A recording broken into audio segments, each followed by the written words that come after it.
Hey Magic fans, welcome back. Today on the channel we're going to talk about Flesh and Blood. Oh, look at all the thumbs down buttons everybody's just taking off.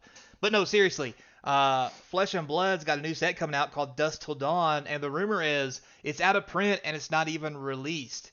So let's talk about that and how this kind of model may affect the card world in general, and is it something Magic should be doing? So before we get started, don't forget, comment, like, subscribe, hit that notification bell. Comments down below help feed the channel. Tell your friends, tell your family. Subscription is free, helps keep the channel sponsor free. You're trying to get to 1,000 people. I do appreciate it. And I'm just lonely, so somebody come watch my shit. But anyway, so Flesh and Blood. Quick background on this product. Flesh and Blood came out 4 to 5 years ago. I didn't do a lot of research on that, so don't quote me. It came out first as a Kickstarter, and then went into real production. Kickstarter went well. The older sets, especially Kickstarter sets, go for thousands of dollars a box. Monarch, and not Monarch, I'm sorry. Crucible War, those older sets, the first 4 sets in general, referred to as the 4 horsemen of this particular company, known as Legend Story Studios. It's very expensive, and everybody came out and said it's a scam, it's a sham. People are selling with each other. It's not really, nobody plays. It's not really worth that much. Yada yada yada. Well, here we are, all these years later. They're on their 11th expansion, being Dusk Till Dawn.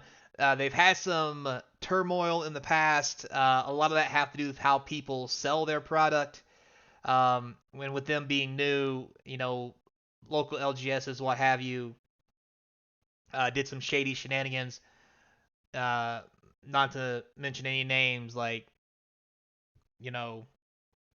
TV, Iceball, whatever, who changed their name to,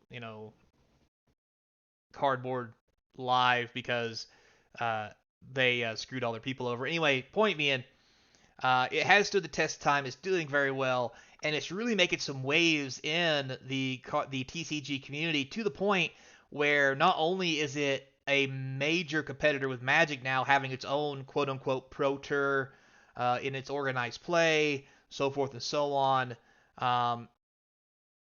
that some shops have said that they have either sell just as much or more Flesh and Blood singles than Magic, to some shops I've talked to where they've actually switched to just Flesh and Blood as their cards of choice because it just sells better. So a lot going on here, a lot to take in.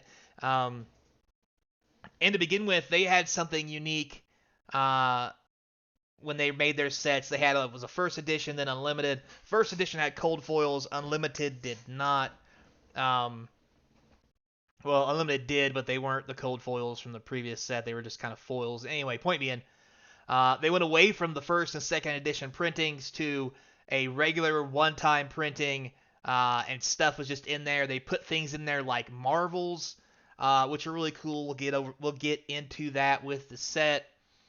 But the funny thing about this set in particular, Dusk Till Dawn, that people are really talking about, is a lot of sites are already saying, and the sites here that Flesh and Blood have, saying that the Dusk Till Dawn set is out of print.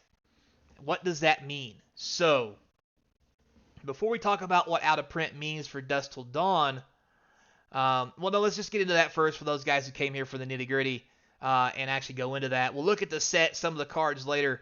But what Dusk Till Dawn and Flesh and Blood has done, or Legend Story Studios, they have made a one-time printing of their set, and then they have stopped the printers. Now, there's several reasons for this. One, this is a supplemental set. What that means is it's supposed to pair well with Monarch, and it's not going to have a whole lot of cards in it like a full set. And some of the cards and some of the set won't address certain card types in Flesh and Blood, for example. Like, there's assassins and yada yada yada, different character types. Some of those character types that you build decks around won't have cards in the set, so you won't necessarily it's not a set for everybody. Also, with that being said, they're putting new cards in the set that are very similar to what we see with serialized cards. And this is their first attempt. Normally it was just cold foil, yada, yada, yada. This is their first attempt at serialized cards. And unlike Wizards of the Coast, whatever, with large print runs, the print run hasn't been made public yet, but they will make it public eventually. They normally wait quite a while, though, so it'll probably be a year or so, if not more, before we see what the actual print run is. But the serialized cards, because they're serialized, they're not going to print any more of this product, supposedly. They've made their print run of what they think the market can handle, and they're done. There's no more. There's no more extra. Moving on, right? On to the next product. And it's interesting to see that kind of outlook and what that means for Magic. Is this the kind of style that Magic should be looking at when it comes to this? We just saw where we did Lord of the Rings, one of one ring, yada, yada, yada. They didn't make another print run, but what they are trying instead is they're making another Lord of the Rings set with new art without serialized cards to try to milk the environment and get what you would call a reprint equity. I don't like that. If you want the extra art card, sure, go for it. But I think making that reprint without serialized cards and charging the same price is the wrong way to go. I think this may be the way to go. And then just make more cards on a scheduled time. So it says here Dust to Dawn is coming soon. You can see July 2023. There's an armory kit. It's very the art in FAB is just beautiful. If we go in here and we look around at some of their spoilers and what have you, if we look at the Dust to Dawn article from July 14th, it's a 10th set. Sorry, the 11th set is coming out. This is the 10th set. So there's lots of stuff in here. Look at this art. This is in my when I talk about Grand Archive, I talk about how sweet this stuff looks. To me, this is beautiful.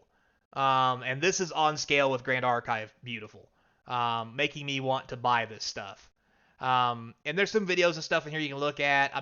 Some just amazing artwork in here. But if you get down here, you can see what they now call Marvels. You have the regular card, the Marvel card. These are one of their high-priced deals. So, as you continue down, you get into key dates. Card previews start June, go to July 2nd. All the previews have been made. Won't go into that. The release is July 14th, so it's coming up in 7 days. Here's the kicker, guys. If you look here, it's a 236 card set. There's 1 Fable, 8 Legendary, 56 Majestic, 77 Rares, 94 Commons, 10 Marvels. Cold foil, serialized, hand-drawn artist sketch cards by Livia Prima and Federico Musidi. I'm probably butchering their names, and I'm really sorry about that. These are 10 cards per pack, 24 packs per display, 4 displays per case. They contain regular cold foils plus serialized cold foils. But here's the thing.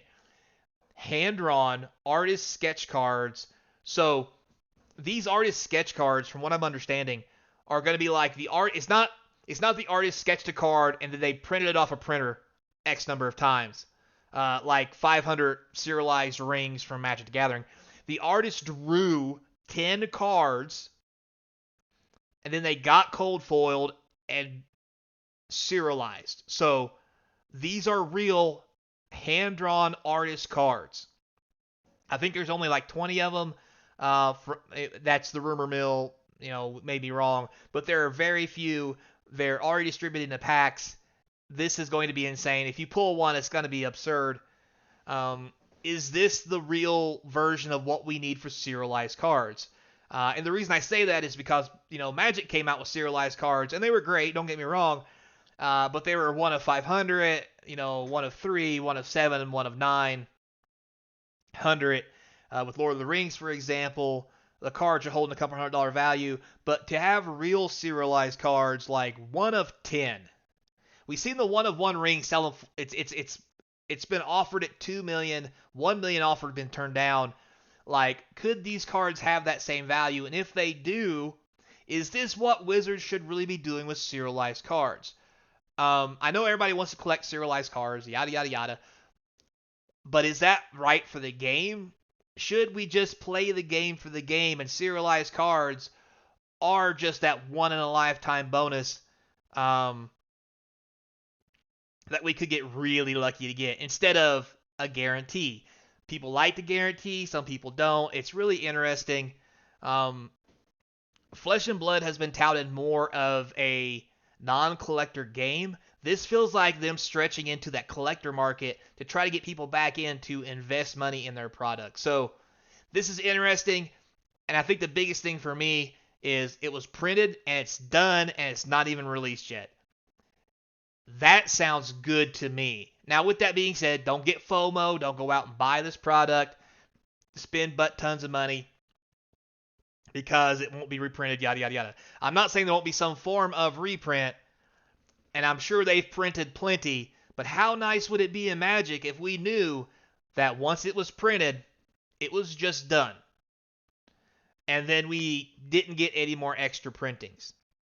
Like, that's very interesting, and there are two sides of that. I want you to think about it, because remember, we've had card sets that plummet because nobody buys them. Some, and then later become very expensive because nobody buys them. And then some that get overprinted to the point where the set's worth nothing and nobody ever wants it. Where is that happy medium? And could this be Flesh and Blood taking a stab at what may be the future of how we print TCGs? Very interesting. Thanks a lot for watching. I appreciate it if you stayed this late.